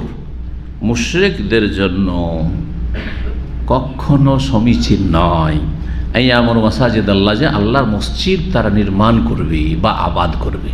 মসজিদের আমারা ইয়ামুরু মানে আবাদ করা হয়, আর আমারা ইয়ামুরু মানে নির্মাণ করা হয়, দুটি অর্থকে শামিল, এটা মনে রাখবেন। এইখান থেকে ইমারাতুল মাসাজিদ, মসজিদ নির্মাণ বা মসজিদ আবাদ করা। জি, তো দুটোর মধ্যে সবচেয়ে গুরুত্বপূর্ণ কোনটা? একটা হচ্ছে মসজিদ নির্মাণ করা, আর একটা হচ্ছে মসজিদকে অনাবাদ না হইতে দাও, আবাদ করা নিয়মিত। কোনটা বেশি গুরুত্বপূর্ণ? আবাদ করা। কারণ মসজিদ তৈরি করে দিল কিন্তু মসজিদে সালাত আদায় করেন না গ্রামবাসী, অথচ যথেষ্ট টাকা পয়সা দিয়েছে, এটা দিয়ে নাজাত পাবে। কিন্তু মসজিদ যদি তৈরি নাও করতে পারে, একটা পয়সাও দিতে পারে না গরিব মানুষ, কিন্তু নিয়মিত 5 ওয়াক্ত সালাত আদায় করে, হ্যাঁ, আর মসজিদকে আবাদ করে, পরিষ্কার পরিচ্ছন্ন রাখে, মসজিদের যত্ন করে, মসজিদের খেদমত করে, জান্নাতি। এটা বেশি গুরুত্বপূর্ণ। তো মুশরিকরা হয়তো কোনো মুশরিক আছে, সে আবেগে, এটাও ধর্মীয় কাজ, চলো উদারতা আছে, মানবতার খাতিরে মসজিদের চাঁদা দিয়ে দিবে, কিন্তু বলে যে মসজিদের সালাত আদায় করবো। না না না না না না, তোমার ধর্ম তুমি করো, আমি আমার বাপদাদা ধর্ম ছাড়বো না, ঠিক না? এতে কাজ হবে না। আসলে ইমারাতুল মাসাজিদ, মসজিদ আবাদ করা। তো মুশরিক কখনো আল্লাহর মসজিদকে আবাদ করতে পারে না। আর মুশরিকের অধিকাংশই হচ্ছে যে আল্লাহ রাব্বুল আলামিনের মসজিদ নির্মাণও করতে পারে না, অথচ কুফরের অবস্থা আছে, তার দ্বারা কি ইসলামের কাজ হইতে পারে? যদি সাময়িক অল্প কিছু লোক আছে, প্রকৃতি ভালো করে হয়তো আর্থিক দিক থেকে, তো সেই ক্ষেত্রে আসল আবাদ সেটি হলো না। এইরকমই যারা শিরকি আকিদার লোক মুসলিম সমাজের, যারা মাজারপন্থী, বেরেলভি, শিরক বিদাত করে, কবর মাজার পূজা করে, আটরসি, মাইজ ভান্ডারি, চয়, আর এইসব যতগুলি মাজারপন্থী রয়েছে, সুফিরা, এদের মসজিদ তৈরি করে লাভটা কি? কিছুই লাভ হবে না। কারণ এই মুশরিক মসজিদ আল্লাহর আবাদ করলো না, কারণ শাহিদিন আলা আনফুসিহিম বিল কুফর, রাত দিন কুফরি করছে। এদের মসজিদ তৈরি করেছে আল্লাহর ইবাদতের জন্য, ওইদিকে ইয়া গাউস মাদাদ, ইয়া আলী মাদাদ, ইয়া হোসেন মাদাদ, ইয়া কি বলে শাহজালাল মাদাদ, এই করছে। কি লাভ? কিছুই না, বরবাদ করে দিল। তো বলছেন যে মুশরিকদের জন্য এটা মোটেই সমীচীন নয় যে ইয়ামুরু মাসাজিদ আল্লাহ, মসজিদ আবাদ করবে তারা বা মসজিদ নির্মাণ করবে শাহিদিন আলা আনফুসিহিম বিল কুফর, অথচ তারা কুফরির, নিজেদের ওপর কুফরির সাক্ষ্য প্রদান করছে, তাওহীদের সাক্ষ্য দিচ্ছে না, লা ইলাহা ইল্লাল্লাহ সাক্ষ্য প্রদান করছে না। উলাইকা হাবিতাত আমালুহুম, যারা শিরক কুফরি অবস্থায় দুনিয়া থেকে চলে গেল, তাদের আমলগুলি বিনষ্ট হয়ে যায়, ধ্বংস হয়ে যায়। অফিন নারিহুম খালেদুন, সুতরাং জাহান্নামে চিরস্থায়ী হবে। মসজিদ নির্মাণ করেও জাহান্নামী হবে, চিরস্থায়ী জাহান্নামী। শিরক কুফরি অবস্থা, বড় শিরকের অবস্থা যদি চলে যায়, কুফরি অবস্থা বলে। নাস্তিক, পয়সা আছে, যাও তোমরা নেতা, জনগণের ভোট নিতে হবে, যাও মসজিদ তৈরি করো, যত টাকা লাগে আমি দেবো, হেরে জান্নাত পাবে? কখনো জান্নাত পাবে না। হবে তা আমল বরবাদ হয়ে গেছে। অফিন নারিহুম খালেদুন, জাহান্নামে চিরকাল থাকবে। ইন্নামা ইয়ামুরু মাসাজিদ আল্লাহ, তাহলে আসল মসজিদ আবাদকারী কারা? আসল মসজিদ সত্যিকার অন্তর থেকে যথাযথ মসজিদ নির্মাণকারী কারা? দুটি অর্থ। ইন্নামা ইয়ামুরু মাসাজিদ আল্লাহ, আল্লাহর মসজিদ, মসজিদগুলি আল্লাহর সাথে সম্পৃক্ত আল্লাহ করেছেন। জি, আল্লাহর মসজিদকে নির্মাণ করবে বা আবাদ করবে ওরাই মান আমানা বিল্লাহ, যারা আল্লাহর প্রতি ঈমান রাখে, তাওহীদ ভিত্তিক ঈমান, শুধু ঈমানের দাবি নাই, ওয়াল ইয়াউমিল আখির, আর পরকালের প্রতি যারা বিশ্বাসী, ওয়া আকামাস সালাত, সালাত কায়েম করে। বেনামাজি, পয়সা আছে, মসজিদ তৈরি করছে। অনেকে আছে ইসলামের দাবিদার, কিন্তু বেনামাজি, নামাজ পড়ে না, নামাজ পড়তে মসজিদে আসে না, তোমরা পড়ো, মসজিদ তৈরি করে দিলাম, চলবে না। যারা সত্যিকার মসজিদ আবাদকারী, মসজিদ নির্মাণকারী, ওয়াকামাস সালাত, সালাত কায়েম করবে, ওয়া আতাজ যাকাত, যাকাত প্রদান করবে, ওয়ালাম ইয়াখশা ইল্লাল্লাহ, আল্লাহ ছাড়া কাউকে ভয় করবে না, কাউকে ভয় করবে না। এই নয় যে গায়রুল্লাহকে ভয় করে, সুতরাং জনগণকে খুশি করার জন্য মসজিদও দান করে, আর গির্জা তো দান করে, মন্দিরও দান করে। নেতা আছে না নেই? কারণ তাদের উদ্দেশ্য তো আল্লাহ সন্তুষ্টি নয়, তাদের উদ্দেশ্য হচ্ছে মানুষের সন্তুষ্টি, জনগণকে সন্তুষ্ট রাখা, আর জনগণের কাছ থেকে ভোট হাসিল করা, অথবা জনপ্রিয়তা লাভ করা, মানুষের সুনাম কুড়ানো, সুনাম কামানো হচ্ছে। ওয়ালাম ইয়াখশা ইল্লাল্লাহ, আল্লাহ ছাড়া কাউকে যারা ভয় করে না, ফাসা উলাইকা ইয়াকুনু মিনাল মুহতাদিন, তাহলে নিশ্চিত, এখানে যেহেতু সন্দেহ নেই, সে নিশ্চিত, সম্ভবত নয়, আশা মানে সম্ভবত হয়। তো ক্ষেত্র বিশেষে কোরআনে কারিমে আপনাকে অনুবাদ করতে হবে। সুতরাং নিশ্চিত উলাইকা, যে ওরাই হবে কি, আইয়াকুন মিনাল মুহতাদিন, তার যে হেদায়াত প্রাপ্ত, তারাই হচ্ছে হেদায়াত প্রাপ্ত। সূরা তওবা আয়াত নম্বর 17-18, 447 নম্বর হাদিস। প্রখ্যাত তাবি ইকরামা রাহিমাহুল্লাহ বলছেন, কাল আলী ইবনু আব্বাসিন, আব্দুল্লাহ বিন আব্বাস রাদিয়াল্লাহু তাআলা আনহু আমাকে বললেন, ওয়ালি ইবনিহি আলী, আর তার ছেলে আলীকে বললেন। আলী, আব্দুল্লাহ বিন আব্বাস রাদিয়াল্লাহু তাআলা আনহু মার ছেলের নাম আলী ছিল। তাকে আর কাকে? ইকরামা তাবিকে, এই দুইজনকে বললেন, ইন তালেকা ইলা আবি সাইদিন, তোমরা দুইজনে আবু সাইদ খুদরির কাছে চলে যাও, কারণ তিনি প্রবীণ সাহাবী, সিনিয়র সাহাবী, তার কাছে অনেক হাদিস রয়েছে। যাও, ফাসমা আমিন হাদিসেহি, তার কাছ থেকেও কিছু হাদিস শোনো, কারণ হতে পারে তার কাছে এমন কিছু এলেম আছে যেটা আমার কাছে নেই। এই সাহাবাই কেরাম আমাদের জন্য উত্তম আদর্শ। রাসূলুল্লাহ সাল্লাল্লাহু আলাইহি ওয়াসাল্লামের পরে এই উদারতা আজকালকার আলেমরা দেখাতে পারবে? খুব কম, মানে বিরল, একবার নাদের, কালিলও নয়, যে আমার কাছ থেকে আর কি শিখলেন, যা শিখলেন যান অমুকের কাছ থেকে শিখেন, অমুকের কাছে কিছু এলেম হাসিল করেন। নিজের প্রশংসা নিয়ে মেতে আছে, নিজের খ্যাতি নিয়ে মেতে আছে, ব্যাস আমি করি, আর কেউ করে না, আমার কাছে সব ইলম আছে, আর কারো কাছে নেই। এই হলো ইখলাসের অবস্থা। জি, আল্লাহ রাব্বুল আলামিন মাফ করে দেন, আল্লাহ রাব্বুল আলামিন আমাদের হেফাজত করেন, ইখলাসকে ধরে রাখার আল্লাহ তৌফিক দান করেন। কি বলছেন শোনেন। অথচ ইবনে আব্বাস, জানেন ইবনে আব্বাস কত বড় সাহাবী ছিলেন? তাকে বলা হয়েছে সাহাবায়ে কেরামদের মধ্যে সবচেয়ে বড় মুফাসসির, সবচেয়ে বড় মুফাসসির।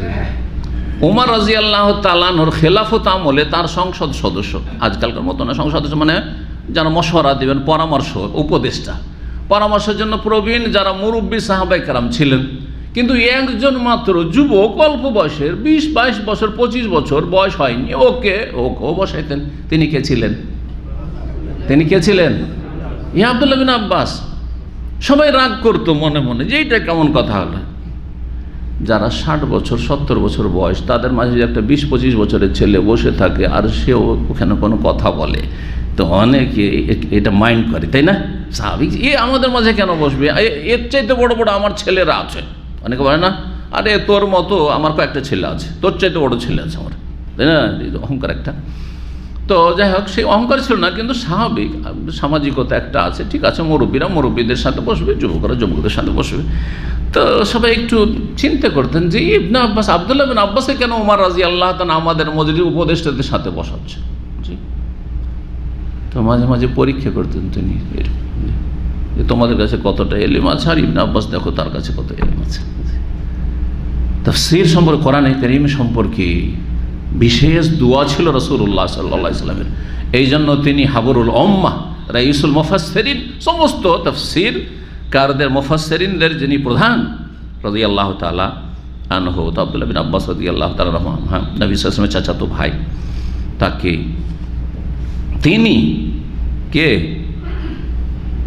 তিনি বলছেন, ইকরামা বলছেন যে আমাকে ইবনে আব্বাস, মানে আব্দুল্লাহ বিন আব্বাস পাঠাচ্ছেন ইকরামাকে আর নিজের ছেলেকে বলছেন, আর ইকরামা যে তার আর এক ছাত্র থাকা বলছেন আবু সাঈদ খুদরির কাছে চলে যাও, তার কাছ থেকে হাদিস শিখো, আমার কাছে যা শিখলে যাও, তার কাছে এমন কিছু হাদিস মুখস্থ আছেন রাসূলুল্লাহ সাল্লাল্লাহু আলাইহি ওয়াসাল্লাম থেকে। তখনকার যুগে তো কেতাব ছিল না, যে কেতাব থেকে সব পড়িয়ে দিল, আমি তো সব পড়িয়ে দিলাম, এরকমটাও ছিল না।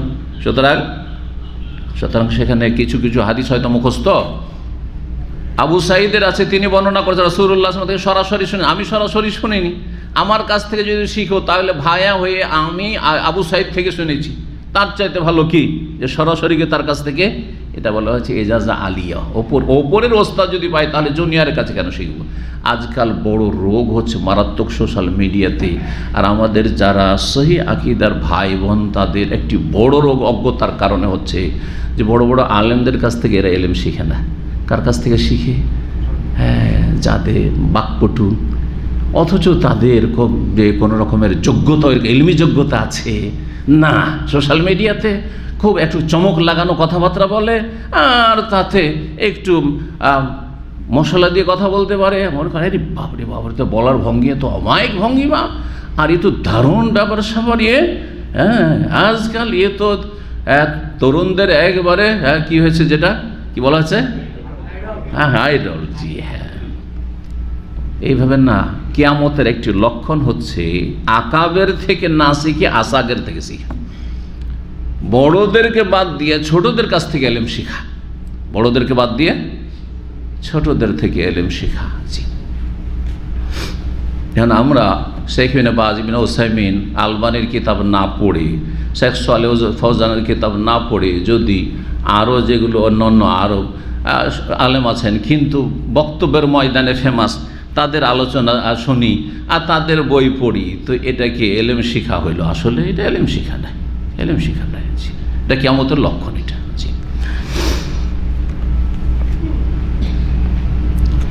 তো যাও আবু সাঈদ খুদরি থেকে হাদিস শিখো। ফান্তালাকনা, আমরা গেলাম দুইজনে। ফাইদা হুয়া ফি হায়াতিন ইউসলিহু, দেখলাম যে তিনি তার বাগানে আছেন, আর বাগানে তিনি কৃষি কাজ করছেন। সুবহানাল্লাহ, আবু সাঈদ খুদরি রাদিয়াল্লাহু তাআলা, বৃদ্ধ মুরব্বী মানুষ, কৃষি কাজ করছেন নিজের জমিতে, বাগানে। জি, আনসারী ছিলেন তিনি। তাহলে জমিতে কোনো আলেমের কাজ করা কোনো আইবের কথা নয়। আজকাল অধিকাংশ আলেম, আরে মানুষে কি বলবে, যদি মাঠে ঘাটে নেমে যদি কোদাল টোদাল নিয়ে কাজ করা শুরু করে, লোকে কি বলবে, তাই না? জি হ্যাঁ, প্রয়োজন নেই, করিয়েন না, সেটা আলাদা কথা। কারণ আজকাল অধিকাংশ লোক কৃষি কাজ বাজ দিয়ে। আমাদের এক ওস্তাদ ছিলেন, সুবহানাল্লাহ, বুখারী পড়াইতেন, শাইখুল হাদিস, বুখারী পড়াইতেন, আর গ্রামে দাওরা মাদ্রাসা, বুখারী পড়িয়ে ক্লাস শেষ হইতো, আর সাথে সাথে সামনে মাদ্রাসার সামনে জমি, কোনো লজ্জা টজ্জা নেই, জমিতে নেমে যেতেন, সাথে জামা টামা পাঞ্জাবি খুলে দিয়ে, সব খুলে দিয়ে, আর একবারে কোদাল টোদাল নিয়ে যেমন চাষাবাদ করে নেমে যেতেন। রাহিমাহুমুল্লাহ জামিয়ান।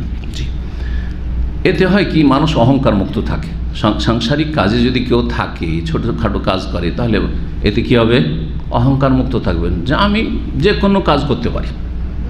আল্লাহ না করে যদি ধরেন এমন কোনো দুর্দিন আসে যেই সময় আপনি সৌদি আরবে চলে গেলেন, আর সৌদি আরব থেকে গিয়ে দেখছেন যে আমার কাছে কৃষি কাজ করে আমার জমি জায়গা থেকে কোনো ফসল করে খাওয়া ছাড়া আর বিকল্প কোনো রুজির ব্যবস্থা দেখছি না, কোনো অসুবিধা নেই, কারণ আমি সব করব, সব করতে সক্ষম আমি। কথা বোঝা গেছে কি না? এই মন মানসিকতা থাকবে, অহংকার মুক্ত থাকবেন, আর টেনশনও মুক্ত থাকবেন, অসুবিধা নেই। চাকরি গেলে আছে, অসুবিধা কি, যে অবস্থা থেকে সে অবস্থায় করে খেতে পারবো। জি, তো দেখছেন যে বাগানে কাজ করছেন তিনি, ফাখাযা রিদাহ, তখন খালি গায়ে ছিলেন। তাহলে যখন কাজ করছেন নিজের বাগানে খালি গায়ে ছিলেন। ছাত্র গিয়েছে, দুইজন তাবেঈ এলেম শিখার জন্য, আর রাসূলুল্লাহ হাদিস শোনাবো, সুতরাং তিনি তার চাদরটা নিলেন, ফাহাতাবার, সেটা শরীরে জড়িয়ে নিলেন, চাদরটা পরে নিলেন। সুম্মা আনসা ইউহাদ্দিসুনা, তারপর আমাদেরকে হাদিস বর্ণনা করতে লাগলেন। আনসা মানে লাগলেন, আনসা ইউহাদ্দিসুনা মানে বাদা ইউহাদ্দিসুনা, আমাদেরকে হাদিস শোনাতে লাগলেন। হাত্তা তাআলা যিকরে বিনাইল মসজিদ, হাদিস শোনাচ্ছিলেন মসজিদ নির্মাণ সম্পর্কে, মসজিদ নববীর নির্মাণের ইতিহাস সম্পর্কে। ফাকালা, বললেন, কন্না নাহমেলু লাবেনাতান লাবেনাতান, আমরা মসজিদে নবী নির্মাণ করছিলাম রাসূলুল্লাহ সাল্লাল্লাহু আলাইহি ওয়াসাল্লামের জামানায়, আর এক একটি করে মাটির তৈরি করা ইট নিয়ে এসে দিচ্ছিলাম। লাবেনা লাবেনা, একটা করে ইট। তো আমাদের দেশের মতো ছোট ইট নয়, কিন্তু এখানকার ইট, আর তখনকার আরও বড় হয়তো, এখনকার এমনিও এখানকার ইটগুলি বড়, আর তারপরে তখন আরও বড় করে তৈরি করা হতো। যেমন আমাদের দেশে আগে দেওয়াল ঘরগুলি তৈরি হতো না, গাড়া করে গিয়ে, তো বড় বড় করে চাপ উঠিয়ে দেওয়াল তৈরি করতো মানুষরা। ও আম্মার, কিন্তু আম্মার বিন ইয়াসির রাদিয়াল্লাহু তাআলা আনহু, সুবহানাল্লাহ, মুহাজির এবং বাপ শহীদ, মা শহীদ সুমাইয়া রাদিয়াল্লাহু তাআলা আনহা, ইয়াসির রাদিয়াল্লাহু তাআলা শহীদ, দুইজনে শহীদ হয়েছে জালেম কাফের আবু জাহলের হাতে।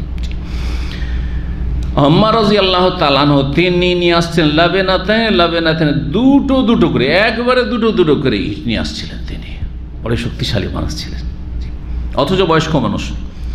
ফারাআহুন নবী সাল্লাল্লাহু আলাইহি ওয়াসাল্লাম, নবী সাল্লাল্লাহু আলাইহি ওয়াসাল্লাম তাকে দেখলেন যে দুটো করে ইট নিয়ে আসছে মসজিদে নবী নির্মাণের জন্য। নবী সাল্লাল্লাহু আলাইহি ওয়াসাল্লাম সেখানে রয়েছেন, সশরীরে উপস্থিত। ফায়ানফুযু তুরাব আনহু, দুটো ইট নেওয়ার কারণে তিনি সোজা এইভাবে ধরে রাখতে পারছেন না, ধরতে হচ্ছে, তখন পেটে লেগে যাচ্ছে, ইটগুলো এসে পেটে লেগে যাচ্ছে। তো দেখি শরীরে কি লেগেছে, ধুলো লেগেছে, ইটগুলো নিয়ে আসার জন্য শরীরে ধুলো লেগেছে। তার মানে আম্মার রাদিয়াল্লাহু তাআলা খালি গায়ে ছিলেন। তাহলে খালি গায়ে চলাফেরা করার প্রয়োজন নেই, যেখানে পরিবেশ আছে, কোনো আইবের কথা নেই, কোনো আইবের কথা নয়, প্রয়োজন নেই। কিন্তু বিনা প্রয়োজন নয়, বিনা প্রয়োজনে নয়। সৌদি আরবে এখানে খালি গায়ের পরিবেশ নেই, কিন্তু আমাদের বাঙালি ভাইরাকে দেখা যায়, আল্লাহ হিদায়াত করে, নিজের শুধু রুমের ভিতরে না, রান্না বান্না করে কিচেনে 4-5 জন করছে, একেবারে খালি গায়ে, শুধু একটা লুঙ্গি শরীফ আছে। হাসছেন কেন লুঙ্গি শরীফ বলাতে? যদি মাজার শরীফ, যেখানে শিরিক হচ্ছে সেটা মাজার শরীফ হয়, বাগদাদ শরীফ হয়, আজমের শরীফ যদি হয়, টঙ্গী শরীফ হয়, তো লুঙ্গি শরীফ হইতে কি আপনার ইজ্জত ঢাকছে, কথা বোঝা গেছে? ইজ্জত ঢাকছে। মাজার কি দিচ্ছে আপনাকে? কিছু দিতে পারেন না, দিতে পারে? কিছু দিতে পারেন না। ভারতের বেরেলিরা বেরেলভি শরীফ বলে, যেখানে আহমদ রেজান খান বেরেলভির জন্ম, সেটা কি বলে জানেন? বেরেলি শরীফ। অথচ সেখানে শতকরা 80 জন এখন হিন্দু বাস করে, 20 জন হবে হয়তো মুসলিম। সেটা যদি বেরেলি শরীফ হইতে পারে, তো আপনার লুঙ্গি শরীফ, জামা শরীফ কেন হবে না? জি, সব শরীফ। তো নবী সাল্লাল্লাহু আলাইহি ওয়াসাল্লাম দেখলেন যে ধুলো লেগে আছে তার গায়ে। ফায়ানফুযু তুরাব আনহু, তার শরীর থেকে ধুলোগুলো ঝেড়ে দিচ্ছে নবী সাল্লাল্লাহু আলাইহি ওয়াসাল্লাম রাহমাতুল লিল আলামিন। সাহাবীর শরীর থেকে কি করে দিচ্ছেন? ধুলো ঝাড়ছেন। ওয়াকুল, আর বলছেন, ওয়াইহা আম্মার, হাই আম্মার। ওয়াইহা মানে হাই, ওয়াইহা মানে হচ্ছে হাই। জি, আফসোস করে মানুষ বলে, হাই আম্মার, তাকতুলুহুল ফিয়াতুল বাগিয়াহ, বিদ্রোহী দলটি তাকে হত্যা করবে। এমন এক সময় আসবে যে সময় একটি বিদ্রোহী দল বেরোবে, যে বিদ্রোহী দল আম্মার রাদিয়াল্লাহু তাআলা আনহুকে শহীদ করবে, হত্যা করবে। জি, ইয়াদউহুম ইলাল জান্নাহ, আম্মার তাদেরকে জান্নাতের দিকে আহ্বান করবে। ওয়া ইয়াদউনাহু ইলান নার, কিন্তু সেই বিদ্রোহী দলটি তাকে জাহান্নামের দিকে ডাক দেবে। আল্লাহু আকবার। কালা ইয়াকুলু আম্মার, আম্মার রাদিয়াল্লাহু তাআলা আনহু এই কথা শুনে ভবিষ্যৎবাণী রাসূলুল্লাহ সাল্লাল্লাহু আলাইহি ওয়াসাল্লাম করলেন, মুজিজা, এটি হচ্ছে অলৌকিকত্ব। আল্লাহ জানিয়ে দিয়েছেন যে এমন একটা সময় আসবে যখন মুসলিমদের মাঝে ফিতনা হবে, আর যেই ফিতনায় জড়িয়ে যাবে, আর যার ফলে একদল বিদ্রোহের ঘোষণা করবে, আনুগত্য করবে না খলিফায়ে রাশেদের খলিফার, আর তারা নিজের যুক্তিকে প্রাধান্য দিতে যাবে, যদিও সেটি তাদের ইজতিহাদি ভুল ছিল। আমরা ইমান ইয়াকিন রাখি যে ইজতিহাদি ভুল ছিল। আর ইজতিহাদ করে মানুষের যদি ইজতিহাদের যোগ্যতা থাকে আর ইজতিহাদ করে তারপর যদি ভুল সিদ্ধান্তেও উপনীত হয় বা ভুল কাজ করে, ভুল ফতোয়া দিয়ে দেয় অথচ ইলমি যোগ্যতা আছে, ভুল সিদ্ধান্ত নেই অথচ সিদ্ধান্ত নেওয়ার মতো যোগ্যতা কোনো শাসকের বা নেতার আছে, তাহলে সে গুনাহগার হবে না, কারণ ইচ্ছা করে সে অন্যায় কাজ করে, ইচ্ছা করে সে অন্যায় কাজ করেনি। এটা হচ্ছে ইজতিহাদি ভুল আর গায়রে ইজতিহাদি ভুলে পার্থক্য। গায়রে ইজতিহাদি ভুল অযোগ্য লোক, অযোগ্য লোক যতটুকু জ্ঞান নেই ততটুকু করতে যাওয়া, সেই জন্য ভুল করেছে, তাহলে সে গুনাহগার অবশ্যই। হ্যাঁ, আপনাদের সাধারণ মানুষ যারা কোরআন হাদিস সরাসরি অর্থ বুঝেন না, তাফসীরও বুঝেন না, আর কিছুটা সামান্য অর্থ বুঝলেও সবগুলি হাদিস আপনার সামনেও নজরেও নেই, আয়াতও সামনেও নেই যে আপনি একটি মাসলা সম্পর্কে সিদ্ধান্ত আপনি নিতে পারবেন অথবা স্টাডি করার মতো এরকম যোগ্যতা আছে, আর ফতোয়া দেওয়া শুরু করেছে ইচ্ছা মতো স্বাধীন চেতা হয়ে ফতোয়া দিচ্ছেন আপনি, চলবে? তাহলে আপনি মুজতাহিদ না, অযোগ্য, সুতরাং আপনি গুনাহগার হবেন। ভুল হলে তো অবশ্যই গুনাহগার। এমনকি ওলামারা বলেছেন যে অযোগ্য ব্যক্তির ফতোয়া দেওয়া গুনাহের কাজ, অযোগ্য ব্যক্তির ফতোয়া দেওয়া গুনাহগার। তবে কি করবে অযোগ্য ব্যক্তি? সাধারণ জনগণ যেই ফতোয়া কোনো ভালো আলেমের কাছ থেকে শিখেছে, শুনেছে অথবা পড়েছে, সেটা যদি ঠিকভাবে সংরক্ষণ করে হুবহু বলতে পারে, নকল করবে। সে মুফতি নয়, সে নাকেলে ফতোয়া, সে নাকেলে ফতোয়া, ফতোয়া নকলকারী। ফতোয়া নকল করাই বাধা নেই, কিন্তু নকল করতে কি যেন বিকৃতি না ঘটান, ঠিকভাবে যেন সেটা আদায় করতে পারেন। জি, তো বলেন আফসুস, আক্ষেপ, আম্মার তাকতুলহুল ফিয়াতুল বাগিয়া, সেই বিদ্রোহী দলটি তাকে হত্যা করবে। ইয়াদুহুম ইলাল জান্নাহ, আম্মার তাদেরকে ডাকবে জান্নাতের দিকে। ওয়া ইয়াদুনাহু ইলান নার, কিন্তু তারা ডাকবে আম্মারকে যে না আমাদের সাথে এসো, জাহান্নামের দিকে ডাকবে। কালা ইয়াকুল আম্মার, আম্মার তখন বলেন আউযু বিল্লাহি মিনাল ফিতান, সমস্ত ফিতনা থেকে আল্লাহর কাছে আশ্রয় গ্রহণ করছি, আল্লাহর কাছে আশ্রয় গ্রহণ করছি। আউযু বিল্লাহি মিনাল ফিতান, আল্লাহুম্মা ইন্নী আউযু বিকা মিনাল ফিতানি মা যাহারা মিনহা ওয়া বাতান। এই দোয়াটি মুখস্থ করে, প্রকাশ্য হোক গোপনে হোক, অনেক সময় আশেপাশে ফিতনা আছে, বুঝি না, যাকে আমি নিজের মনে করছি সেই ফিতনা। হ্যাঁ, যাকে আমি নিজের মনে করছি বা যেটা আমার জন্য ভালোবাসছি সেটা হচ্ছে ফিতনা। কে পয়সাকে ভালোবাসেন না? সবাই পয়সাকে ভালোবাসেন, তাই না? যদি 1 লাখ টাকা দেবো, ভাই এত টাকা নেব না, বালা মুসিবত কেউ আছে পৃথিবীতে খুঁজে পাওয়া যাবে যে আমি 1 লক্ষ না 1 কোটি রিয়াল তোমাকে দেওয়া হবে? কেউ বলেছেন না না না আমি পারবো না, সামলাইতে পারবো না, পৃথিবীতে খুঁজে পাওয়া যাবে? পাওয়া যাবে না। আরে বাপরে, আরও চাই, আরও চাই, হালমি মাজিদ। জি, এটা হচ্ছে মানুষের স্বভাব। কিন্তু অধিকাংশ মানুষের জন্য পয়সা হচ্ছে ফিতনা। নবী সাল্লাল্লাহু আলাইহি ওয়াসাল্লাম বলছেন লিকুল্লি উম্মাতিন ফিতনা, প্রত্যেক উম্মতের এক এক ফিতনা রয়েছে। বনি ইসরায়েলের ফিতনা ছিল নারীর ফিতনা, আর ও ফিতনাতু উম্মতি, আমার উম্মতের ফিতনা হচ্ছে আল মাল, পয়সা। পয়সার দেখেন না কত দুর্নীতি, কত দুর্নীতি আর কত খুনের ঘটনা, সব পয়সার জন্য, অধিকাংশ পয়সার জন্য।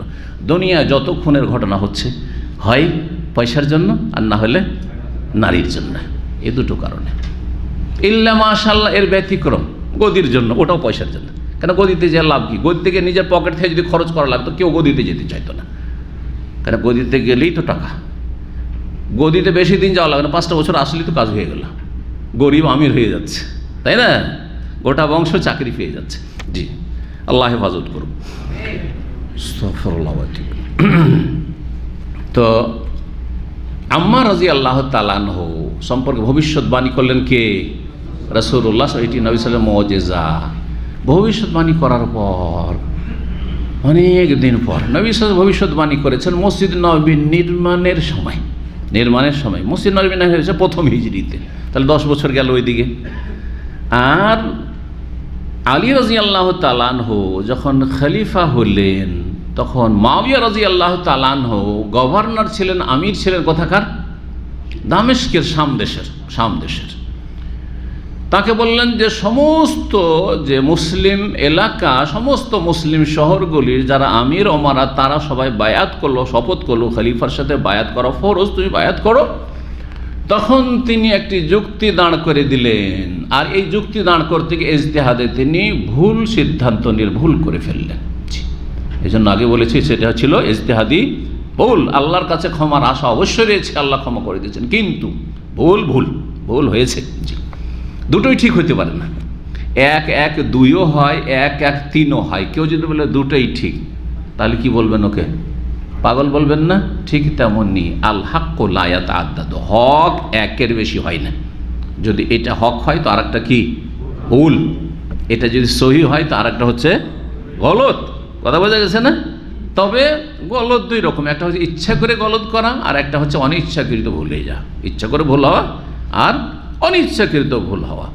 তো মুআবিয়া রাদিয়াল্লাহু তাআলা বললেন যে আমি বায়াত করব, ঠিক আছে, কোনো আপত্তি নেই। অবশ্যই মুআবিয়া রাদিয়াল্লাহু তাআলা আনহুর খেলাফতের কোনো লোভ লালসা ছিল না। যারা এই সম্পর্কে বলেছেন না তিনি তার সাথে খেলাফতে দ্বন্দ্ব ছিল, তারা মিথ্যুক, তারা জাহেল, আর না হলে জালেম। হয় মূর্খ, এই ইতিহাস জানে না, শিয়াদের ইতিহাসে, রাফিজ ইতিহাসে প্রভাবিত, আর না হলে জালেম, জানা শোনার পরে অবিচার করেছে এই খলিফায়ে জলিল সম্মানিত সাহাবী মুআবিয়া রাদিয়াল্লাহু তাআলা আনহু সম্পর্কে। জি, তবে আসল ব্যাপারটা কি ছিল? যুক্তি ছিল যে আমার নিকট আত্মীয় হচ্ছেন ওসমান রাদিয়াল্লাহু তাআলা আনহু, আপনার আগে তিনি খলিফা ছিলেন এবং তাকে নির্মমভাবে যারা শহীদ করলো মসজিদে নবীর পাশে তার বাড়িতে, কিভাবে শহীদ করলো, আর সেই সব খনিগুলো আপনার চারপাশে ঘোরাফেরা করছে, এদের ওপর কেসাসের বাস্তবায়ন করেন, আর এই খুনের ডিমান্ড করা, তলব করার অধিকার আমার রয়েছে। কারণ আল্লাহ কোরআনে কারিমে বলেছেন যে কারো যদি নিকট আত্মীয় যদি নিহত হয় তাহলে ফাকাদ জাআলনা লিওয়ালিহি ওয়া মান কুতিলা মাজলুমান ফাকাদ জাআলনা লিওয়ালিহি সুলতানা, যদি কাউকে অন্যায়ভাবে হত্যা করা হয় তাহলে তার ওলি যে আত্মীয় রয়েছে তাকে এই অধিকার আমি দিয়েছি। কি অধিকার দিয়েছি? যে ডিমান্ড করবে যে আমি হত্যার বদল কেসাস চাই, হত্যার বদল হত্যা চাই। ফাকাদ জাআলনা লিওয়ালি সুলতানান, তার এই ক্ষমতা দিয়েছি। ফালা ইউসরিফ ফিল কাতল, সুতরাং হত্যা করতে গিয়ে আবার বাড়াবাড়ি না করে। শুধু হত্যা করেছিল, কিন্তু কেসাস নিতে গিয়ে হত্যা করার আগে হাত কেটে দিল, পা কেটে দিল, তো নাক তুলিল, চোখ তুলিল, হারাম। জি হ্যাঁ, বাড়াবাড়ি চলবে না। হত্যা সাধারণভাবে হত্যা করেছে, সাধারণভাবে তাকে হত্যা করা হবে ইত্যাদি। তো আল্লাহ রাব্বুল আলামিন এই অধিকার আমাকে দিয়েছেন, সুতরাং আমি তলব করছি যে ওসমান রাদিয়াল্লাহু তাআলা খুনিদেরকে হত্যা করা হোক, আর আমির আছি, আমি কি করব? বায়াত করব। আলী রাদিয়াল্লাহু তাআলা এমন পরিস্থিতিতে ছিলেন যে এরা চারিদিক থেকে এমনভাবে তারা প্রভাব বিস্তার লাভ করেছে যে মাঝে মধ্যে এমন অবস্থা যে তার জীবন নিয়ে টানাটানি এদের হাতে।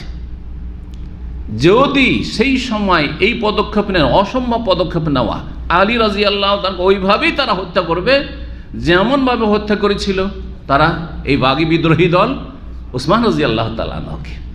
তিনি বললেন যে একটু পরিস্থিতি শান্ত হইতে দাও, আর তারপরে তুমি আমার হাতটাকে মজবুত করো, সমর্থন করো, আর তারপরে এতগুলি লোককে, 50-100 লোককে তো হত্যা করা যাবে না। যেই কয়জন ঘরে ঢুকেছিল আর তারা হত্যায় জড়িত ছিল, তখন সেই লোকগুলিকে শুধু চিহ্নিত করা হবে, ধরা হবে, আর তারপরে তাদের কেসাস নেওয়া হবে। কথা কারটা বেশি শক্তিশালী ছিল, যুক্তিসঙ্গত ছিল? আলী রাদিয়াল্লাহুর কথা বলছেন না, আগে হত্যার বদল হত্যা, কেসাস, তারপরে বায়াত। এই যে ধীরে ধীরে ধীরে দূরত্ব তৈরি হয়ে গেল, আর এক সময় গিয়ে এই যে এই বিদ্রোহী দল ছিল তাদের ষড়যন্ত্রে কি হয়ে গেল? সিফিনের যুদ্ধ পর্যন্ত হয়ে গেল। সিফিনের যুদ্ধ, এই সিফিনের যুদ্ধে ওই সময় আম্মার রাদিয়াল্লাহু তাআলা আনহু সারা জীবন আলী রাদিয়াল্লাহু তাআলা আনহুর বড়ই মজবুত সমর্থক ছিলেন, আর বয়স্ক মানুষ, 80 বেশি বয়স হয়ে গেছে, তারপরও সেই লড়াইয়ের ময়দানে আলী রাদিয়াল্লাহু তাআলা পাশাপাশি ছিলেন। সেই সময় মুআবিয়া রাদিয়াল্লাহু তাআলা আনহুর সেনাবাহিনীর হাতে আম্মার রাদিয়াল্লাহু তাআলা আনহু শহীদ হয়েছিলেন। নবী সাল্লাল্লাহু আলাইহি ওয়াসাল্লামের কথার বাস্তবায়ন হয়েছিল। জি, কথা বুঝতে পারছেন না? জি, যেটা ছিল প্রায় 36-37 হিজরি, 36 হিজরির দিকে, তার মানে 35-36 বছর পরে রাসূলুল্লাহ সাল্লাল্লাহু আলাইহি ওয়াসাল্লামের এই ভবিষ্যৎবাণী মুজিজার বাস্তবায়ন হচ্ছে। জি,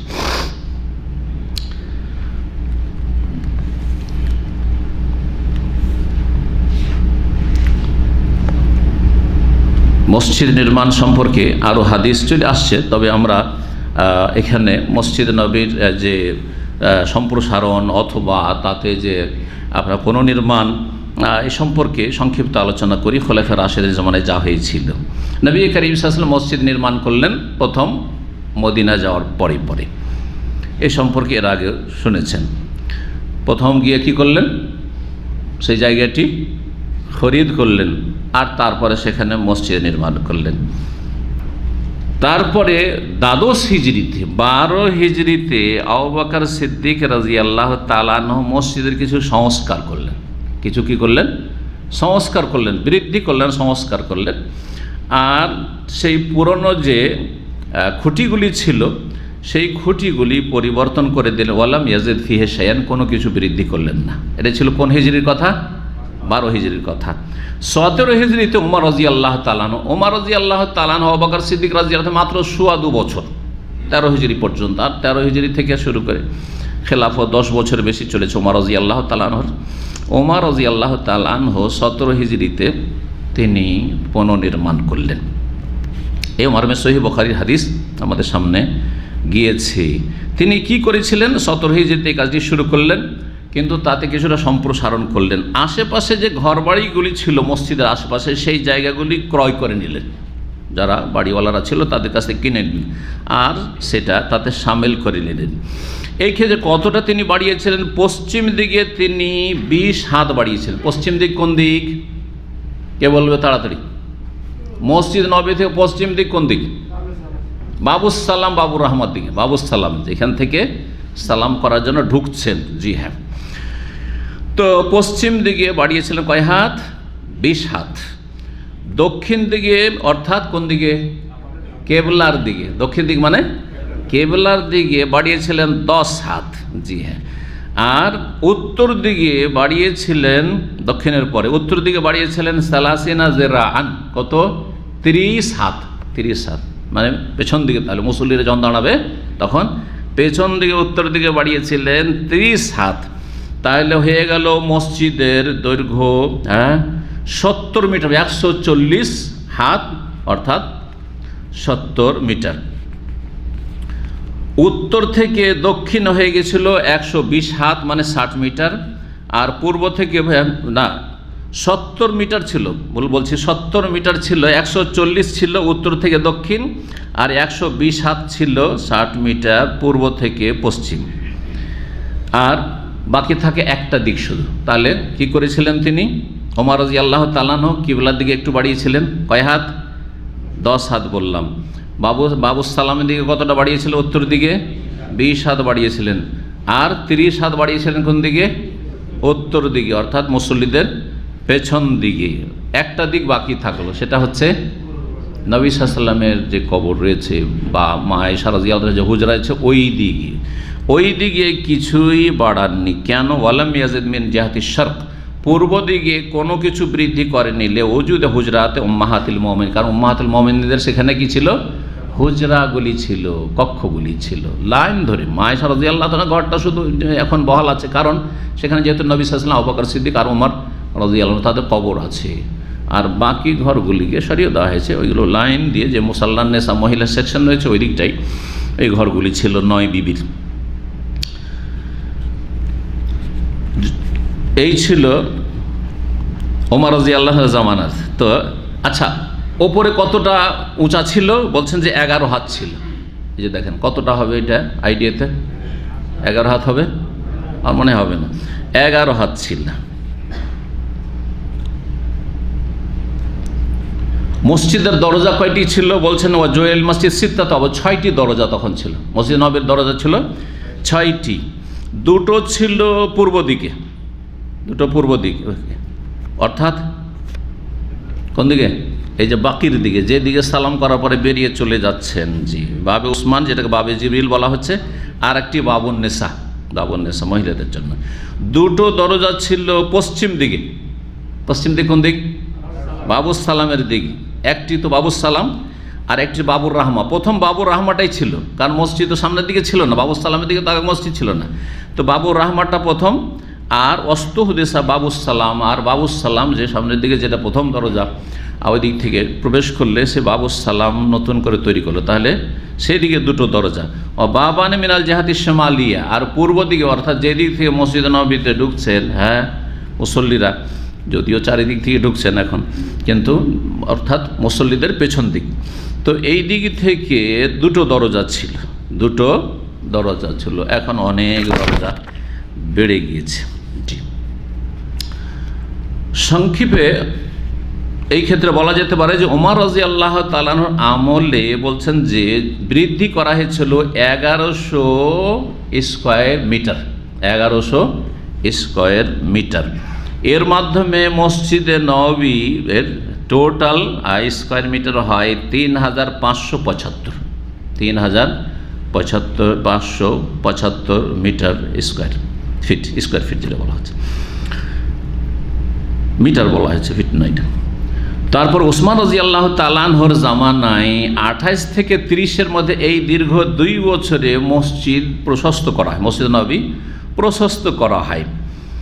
তিনি যখন মসজিদে নববী প্রশস্ত করেন তো কিবলার দিক থেকে তিনি 10 হাত বাড়িয়ে দেন। আবার কিবলার দিকে কত বাড়ান? 10 হাত। পশ্চিম দিকে 10 হাত। পশ্চিম দিক কোন দিক? বাবুস সালাম দিক। জি হ্যাঁ।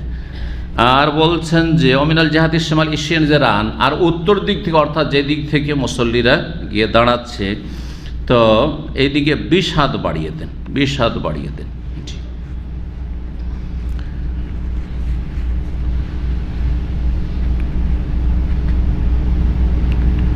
তারপরে বাকি থাকে আর একটা দিক, কোনটা দিক সেটা? নবী সাল্লাল্লাহু আলাইহি ওয়াসাল্লামের যে বিবিগণ উম্মাহাতুল মুমিনিন সেই দিকে যে কক্ষগুলি ছিল সেই দিকে, ওই দিকে তিনি ওই অবস্থায় রেখে দেন, কারণ সেই দিকে যেহেতু নবী সাল্লাল্লাহু আলাইহি ওয়াসাল্লামের কবর রয়েছে এবং সেই দিকে উম্মাহাতুল মুমিনিন তখন অধিকাংশ বেঁচে আছেন, তাদের হুজরাগুলি রয়েছে। তারপরে বলছেন যে এই মসজিদের যে বাড়ানো আসবাহতুল মিনাস শিমাল এলার জন্য উত্তর থেকে দক্ষিণ 170 হাত হয়ে যায়, অর্থাৎ 85 মিটার, আর পূর্ব থেকে পশ্চিম হয়ে যায় 130 হাত, অর্থাৎ 65 মিটার। আর যেটুকু বাড়ানো হয়েছিল ওসমান রাদিয়াল্লাহু তাআলা জামানায় তার পরিমাণ হচ্ছে 496 মিটার মুরাব্বা, মানে স্কয়ার মিটার। জি, মসজিদ ওসমান রাদিয়াল্লাহু যখন নির্মাণ করলেন বড় মজবুত করে তৈরি করেছেন, যার ফলে ওসমান রাদিয়াল্লাহু তাআলা আনহুর তৈরির জামানা হচ্ছে 28 থেকে 30 হিজরি। 30 হিজরি থেকে শুরু করে 88 হিজরি পর্যন্ত আর যে শাসকরা এসেছেন, এর মাঝখানে আলী আসলেন 4-5 বছরের জন্য রাদিয়াল্লাহু আনহু, তার মাবিয়া রাদিয়াল্লাহু তাআলা কত বছর? 20 বছর, তারপরে ইয়াজিদ, তারপরে আরও সব। কিন্তু আর কোনো রকমের কাজ করা লাগেনি। 88 হিজরিতে বাদশাহ ওলিদের জামানায় তাতে সম্প্রসারণ ঘটানো হয়। জি, যাই হোক, তারপরে আমরা এখন হাদিসের দিকে ফিরে আসি। 64 নম্বর অধ্যায় বলছে বাবুল ইস্তেআনাত বিন নাজ্জার ওয়া সুন্নাহ ফি আওয়াদিল মিম্বার ওয়াল মসজিদ। এই অধ্যায় হচ্ছে সাহায্য নেওয়া মসজিদ অথবা মেম্বার তৈরির ক্ষেত্রে কর্মচারী দ্বারা বা মিস্ত্রি দ্বারা। বলছে বাবুল ইস্তেআনাত বিন নাজ্জার, কাঠ মিস্ত্রি। নাজ্জার বলা হয় কাকে? ছুতার মিস্ত্রি বা কাঠ মিস্ত্রির কাছে সাহায্য নেওয়া, অসন্না কারিগর বা মিস্ত্রির কাছে সাহায্য নেওয়া ফি আওয়াদিল মেম্বার তৈরি করার জন্য। আওয়াদ উদের বহুবচন, মানে হচ্ছে মেম্বারের কাঠ, অর্থাৎ মেম্বারের আসল হচ্ছে কাঠ দিয়েই তৈরি, যেহেতু নবী সাল্লাল্লাহু আলাইহি ওয়াসাল্লাম জামানা হয়েছে। কিন্তু জরুরি নয় যে কিয়ামত পর্যন্ত কাঠ দিয়ে রাখতে হবে। কোথাও যদি সিমেন্টেড করে সেটা যায়, উদ্দেশ্য হচ্ছে উঁচা জায়গা থেকে খুতবা দেওয়া। এই ক্ষেত্রে একটু বাড়াবাড়ি আমাদের দেশে আছে যে না, যেহেতু নবী সাল্লাল্লাহু আলাইহি ওয়াসাল্লামের মেম্বার ছিল কাঠের, তাই কাঠেরই হইতে হবে। তারপরে নবী সাল্লাল্লাহু আলাইহি ওয়াসাল্লামের মেম্বারে যেহেতু 3 সিঁড়ি ছিল, শুধু 3টেই হইতে হবে, তার বেশি বাড়ানো যাবে না, এমনটা আসলে নয়। এই ক্ষেত্রে খানিকটা আমাদের সমাজে বাড়াবাড়ি রয়েছে। তবে 3টে দিয়ে যদি যথেষ্ট হয়ে যায় 3 সিঁড়িতে, তাহলে ঠিক আছে। আর কাঠের যুগেই থাকে, যদি থাকে না আর কাঠ চলে তো ঠিক আছে, কিন্তু এমনটা নয় যে না কাঠ ছিল তো কাঠই রাখতে হবে। তাহলে নবী সাল্লাল্লাহু আলাইহি ওয়াসাল্লামের মেম্বার ছিল ঝাউ গাছের, তাহলে ঝাউ গাছ খুঁজতে হবে, ঝাউ কাঠ খুঁজতে হবে নাকি? তো 848 দেখি বলছে নম্বর হাদিসে বলছেন সাহাল বিন সাদ রাদিয়াল্লাহু তাআলা আনহু ক্বালা বাসা রাসূলুল্লাহ সাল্লাল্লাহু আলাইহি ওয়াসাল্লাম ইলা ইমরাতিন। রাসূলুল্লাহ সাল্লাল্লাহু আলাইহি ওয়াসাল্লাম জনৈক মহিলার কাছে পাঠালেন। কেন? ওই মহিলার একটি দাস ছিল, গোলাম, সে ছিল ছুতার মিস্ত্রি, কাঠ মিস্ত্রি।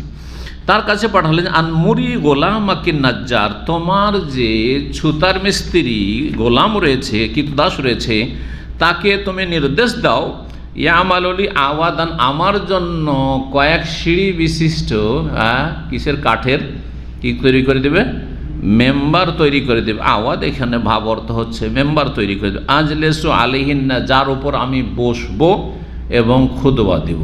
উদ্দেশ্য হচ্ছে উঁচা জায়গা থেকে দিনই আলোচনা করা, যেটাকে আজকাল স্টেজের আকার দিয়েছে। শুধু খুতবার ক্ষেত্রেই মেম্বারটা বহাল আছে যাতে করে সুন্নতের কাছাকাছি থাকা যায়। নবী সাল্লাল্লাহু আলাইহি ওয়াসাল্লাম এমনি আলোচনা করতেন জুমার খুতবা ছাড়া, তো সেই আলোচনা তো মেম্বারে উঠে উঁচা জায়গা থেকে, যাতে করে লোকজনকে দেখতে এবং লোকজনের সাথে কথা বলতে, লোকজনের কথা শুনতে সুবিধা হয়। এই ছিল হাদিস। তারপরে 449 নম্বর হাদিস।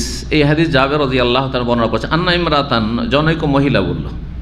আগের হাদিস রয়েছে যে ওই মহিলাকে বলে পাঠান রাসূলুল্লাহ সাল্লাল্লাহু আলাইহি ওয়াসাল্লাম, আর এখানে আছে যে ওই মহিলা নিজেই প্রস্তাব পাঠিয়েছিল। তাহলে দুটো সমন্বয় হচ্ছে যে প্রথম ওই মহিলা প্রস্তাব পাঠিয়েছিলেন, আর তারপরে রাসূলুল্লাহ সাল্লাল্লাহু আলাইহি ওয়াসাল্লাম যে ঠিক আছে, আর তারপরে যখন চাইলেন যে না মেম্বার তৈরি করব, তখন বলে পাঠালেন। তো জনৈক মহিলা কি করেছিল, কালাত বলেছিল, ইয়া রাসূলুল্লাহ, হে আল্লাহ রসুল, আলা আজাউলাকা শাইআন, আপনার জন্য একটা কোনো এরকম মেম্বার উঁচা জায়গা তৈরি করে দেবো কি, তাকুয়াদু আলাইহি, যার উপর আপনি খুতবা দেওয়ার সময় বসবেন, ফাইনালি গোলামান নাজ্জার, কারণ আমার একটি গোলাম কৃতদাস রয়েছে ছুতার মিস্ত্রি, কাঠ মিস্ত্রি।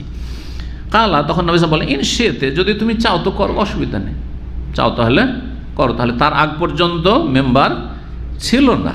জি, ফাআমিলাতিল মেম্বার, তখন ওই মহিলা তার এই দাসের মাধ্যমে, মিস্ত্রির মাধ্যমে একটি মেম্বার তৈরি করে দেয়। 65 নম্বর অধ্যায় বলছেন বাবু মান বানা মসজিদান। এই অধ্যায় হচ্ছে ওই ব্যক্তির ফজিলত সম্পর্কে যে ব্যক্তি আল্লাহর মসজিদ তৈরি করবে। 450 নম্বর হাদিস। ওসমান রাদিয়াল্লাহু তাআলা আনহু থেকে শুনেছেন ওবায়দ আল খাওলানি তাবেঈ কি ইয়াকুলু ইনদা কাউলিন নাস ফিহি, যখন জনগণ বেশ কিছু লোক তার সমালোচনা শুরু করে, বিদ্রোহীরা, এখানে নাস মানে এখানে বিদ্রোহী লোকেরা যখন তার সমালোচনা শুরু করলো, তখন তিনি বলেছিলেন হিনা বানা মসজিদ আর রসুল, যখন তিনি মসজিদে রাসূলুল্লাহ সাল্লাল্লাহু আলাইহি ওয়াসাল্লাম মসজিদে নববীর পুনর্নির্মাণ করতে লাগলেন, তখন কিছু লোক সমালোচনা করতে শুরু করলো। তো নেতাদের সমালোচনা হবে, ভালো কাজ করলেও সমালোচনা হবে, কথা বুঝছেন? সেই যুগে যদি সমালোচনা শুরু করে দেয়, হ্যাঁ, তাহলে আজকে সমালোচনা হইতে পারে না, আরও বেশি হবে, কারণ ত্রুটিও বেড়ে গেছে, ত্রুটি বেড়ে গেছে। তখন ত্রুটি ছিল না, তারপর ত্রুটি, কারণ যারা দেখছিল তাদের নজরে ত্রুটি। কি ওসমান রাদিয়াল্লাহু তাআলা ভাবলেন যে মসজিদটা সুন্দর করে দিই, মসজিদটা মজবুত করে দিই, ভালো করে তৈরি করে দিই, আর মসজিদ নির্মাণে যে ফজিলত আছে, জান্নাতে স্পেশাল আল্লাহ ঘর, ওইটা যেন আমি হাসিল করতে পারি, এই উদ্দেশ্যে তিনি মসজিদ তৈরি করতে লাগলেন। কিন্তু লোকেরা তখন বলতে লাগলো, এ কী করলো, নবী সাল্লাল্লাহু আলাইহি ওয়াসাল্লাম মসজিদের কিছু রাখলো না, অস্তিত্ব রাখলো না, সেটাকে তো একবারই শেষ করে ফেললো, এ তো সর্বনাশ করে ফেললো, শুরু করে দিল কিছু, যাদের বিদ্রোহী মনোভাব।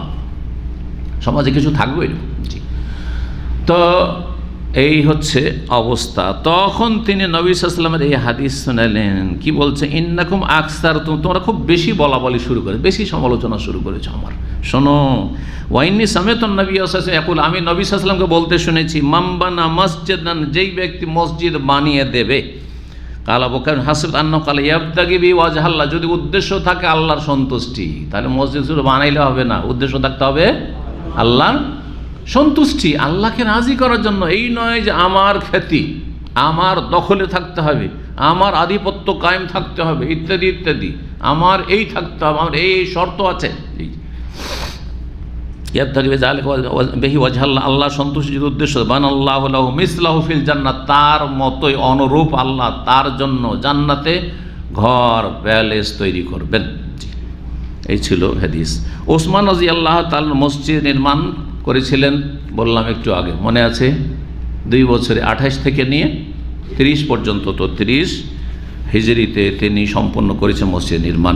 66 নম্বর অধ্যায় বাবুন, এই অধ্যায় হচ্ছে ইয়াখুযু বিনুসুলিন নাবলি ইযা মাররা ফিল মসজিদে, কোনো ব্যক্তি যদি মসজিদে অতিক্রম করে আর তার হাতে অস্ত্র থাকে, কোনো অস্ত্র, এখানে হাদিস আছে তীরের কথা, কিন্তু তীর নয়, চাকু আছে, আর কোন অস্ত্র আছে, ধারালো অস্ত্র আছে, তাহলে কি করতে হবে? অথবা ধরেন আজকালকার যেসব গান ফান আছে সেগুলি আছে, তাহলে সতর্ক রাখতে হবে। অনেক সময় হতে পারে চাপা পড়ে ফায়ারিং হয়ে যেতে পারে, সুতরাং সতর্কতা অবলম্বন করতে হবে। মসজিদ সবচাইতে উত্তম জায়গা, সেই জন্য বলা হয়েছে। কিন্তু মসজিদ ছাড়াও যেখানে জনসমাগম রয়েছে সেখানে অস্ত্র নিয়ে চলাফেরা করলে, অথবা বাচ্চারা আপনার ঘরে বাড়িতেই বাচ্চারা ছোটাছুটি দৌড়াদৌড়ি করছে আর আপনি অসতর্ক, আপনি অস্ত্র নিয়ে আপনি কাজ করছেন, এমনটা করবেন না। এই হাদিস থেকে সব মাসাইল আমাদেরকে ইস্তেমাত করতে হবে। কি বলছেন যে অধ্যায় হচ্ছে যে কোনো ব্যক্তি যে মসজিদ হয়ে অতিক্রম করে আর তার কাছে অস্ত্র, তরবারি অথবা তীর রয়েছে, তাহলে ইয়াখুযু বিনসুলিন নাবলে, তীরের যে ফলা রয়েছে, তিলের ফলা অর্থাৎ যেখানে ধারালো অংশটুকু লাগানো রয়েছে লোহা, সেটুকুকে হাতে ধরে রাখবে, হাতের মুঠে ধরে রাখেন যাতে কাউকে না লাগে, অথবা কভারের ভিতরে ঢুকিয়ে রাখেন। তার চেয়ে ভালো কভার যদি থাকে তো কভারের ভিতরে ঢুকিয়ে রাখেন, না তাহলে কমপক্ষে দেন খোলা চাকু, তাহলে চাকুটাকে, অনেকে চাকু এইভাবে নিয়ে চলাফেরা করে, হ্যাঁ এইভাবে নিয়ে চালু চাকু ধরে আছে, কথা বোঝা গেছে? ওইভাবে ধরে রাখবেন না, এইভাবে ধরে রাখবেন যাতে করে কাউকে না লাগে।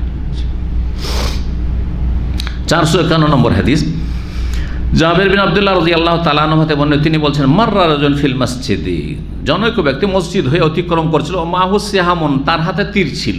ফাকাল আল্লাহু, নবী সাল্লাল্লাহু আলাইহি ওয়াসাল্লাম বলেন, ফাকাল আল্লাহু রাসূলুল্লাহ, রাসূল বললেন, আমসিক বিনে সালিহা, তার ফলাটি তুমি হাতে ধারণ করো যাতে কাউকে লেগে না যায়। 67 নম্বর অধ্যায় বাবুল মরুর ফিল মসজিদ, এই অধ্যায় হচ্ছে মসজিদ হয়ে অতিক্রম করা, ওই রকমই কাছের হাদিস রয়েছে। 452 নম্বর হাদিস বলছেন আবু বুরদা রাদিয়াল্লাহু তাআলা আনহু, জি তার পিতা থেকে বর্ণনা করেছেন, কালা সামিত আবু বুরদা তানাবি আনিন নবী সাল্লাল্লাহু আলাইহি ওয়াসাল্লাম, মান মাররা ফি শাইইন মিন মাসাজিদিনা আও আসওয়াকিনা বিনাবলিন, কোন ব্যক্তি যদি আমাদের মসজিদ হয়ে অথবা আমাদের হাট বাজার দিয়ে অতিক্রম করে, কি নিয়ে? বেনাবলিন, তীর হাতে নিয়ে, ফালিয়াখুজ আলা নিসালিহা, তাহলে তীরের ফলাটা যেন হাতে ধরে রাখে, লা ইয়াকিরু বিকাফফিহি, তার হাত দ্বারা যেন কাউকে আঘাত না করে দেয়, লা ইয়াকিরু বিকাফফিহি মুসলিমান, কোনো মুসলিমকে অর্থাৎ কোনো মানুষকে, নয় যে মুসলিম আর অমুসলিম পার্থক্য রয়েছে, যেহেতু আসল হচ্ছে যে মুসলিম নবী সাল্লাল্লাহু আলাইহি ওয়াসাল্লামের সমাজে সব মুসলিম বসবাস করছিল, কোনো ব্যক্তিকে যেন অনিচ্ছাকৃত না করে দেয়, কি আঘাত না করে দেয়, আঘাত না লেগে যায়, সেই জন্য সে সতর্কতা অবলম্বন করবে। এখানেই আজকের আলোচনা শেষ করছি। ওয়া সাল্লাল্লাহু সাল্লাম আলা নবিয়িনা মুহাম্মদ ওয়া আলা আলিহি ওয়া সাহবিহি আজমাইন।